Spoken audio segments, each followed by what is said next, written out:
క్రీస్తునందు ప్రేమటువంటి సజీవాహిని శ్రోతలందరికీ మన ప్రభువును రక్షకుడైన యేసు క్రీస్తు నామంలో శుభములు తెలియజేస్తా ఉన్నాను. క్రీస్తుతో శ్రమానుభవములు అనే మన 40 రోజుల పాఠ్యభాగంలో 12వ అనుభవాన్ని అధ్యయనం చేద్దాం. క్రీస్తునందు విశ్వాసం ఉంచుట మాత్రమే గాక ఆయన పక్షమున శ్రమపడుటయు ఆయన పక్షమున మీకు అనుగ్రహింపబడనని ఫిలిప్పీయులకు రాసిన పత్రిక 1వ అధ్యాయము 30వ వచనంలో మనం గమనించగలం. 2016 సంవత్సరంలో జరిగినటువంటి ఒక వార్త విన్నాను. జపాన్ దేశంలో హొకైడో అనేటువంటి ప్రాంతంలో కుషిరాతకి అనే రైల్వే స్టేషన్లో రోజు ఉదయం సాయంత్రం కేవలం ఒక స్కూల్కి వెళ్ళే చిన్నారి కోసం ప్రభుత్వం వారు మరియు రైల్వే సిబ్బంది సేవలు అందించాలని నిర్ణయం తీసుకున్నారంట. అనేక సంవత్సరాలు ఎంత ఖర్చైనా ఎంత భారమైనా భరించి ఆ చిన్నారి భవిష్యత్తు కొరకైనటువంటి ఆలోచన కలిగి ఉండడం నన్ను ఆశ్చర్యానికి గురి చేసింది. అనేకమైన నిర్ణయాలు చిన్నవిగా అనిపించినా వాటి పరిమాణం చాలా పెద్దవిగా ఉంటాయి. దేవుడు కూడా మన నుండి కోరుకునేది ఇదే.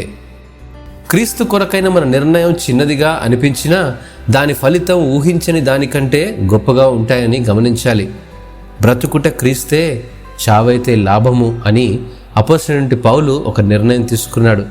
క్రీస్తు కొరకైన ప్రతి శ్రమను జ్ఞాపకం చేస్తూ తానున్న స్థితిని బట్టి కాక క్రీస్తు విషయం వలన బంధకాల వలన పొందిన శ్రమానుభవం గూర్చి ఫిలిప్పీ సంఘానికి వివరిస్తూ ఈ నిర్ణయం కేవలం క్రీస్తును విశ్వసించడం వలన పొందే శ్రమనే కాదు గాని క్రీస్తు పక్షమున శ్రమపడే అనుభవంలోనికి మార్చేసింది. హల్లెలూయా! ఈ మాటలు ఆనాడు ఫిలిప్పీ సంఘాన్నే కాదు, ఈనాడు మనలను మన సంఘాలను కూడా బలపరుస్తున్నాయి. స్నేహితుడా, ఓ సేవకుడా, 99 గొర్రెలను విడిచిపెట్టి తప్పిపోయిన ఒకే ఒక్క గొర్రె పిల్లను వెతకగలిగేటువంటి కాపరి వంటి వారు కావాలి.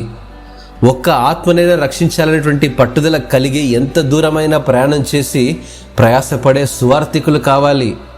వేసే ప్రతి అడుగు చిన్నదైనా ఓర్పుతో వేస్తూ దేవుని చిత్తాన్ని నెరవేర్చే జీవితం కావాలి.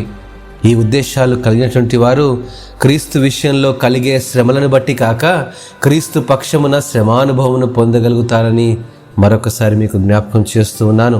దేవుడు ఈ వాక్యమును ఆశీర్వదించునుగాక. ఆమెన్.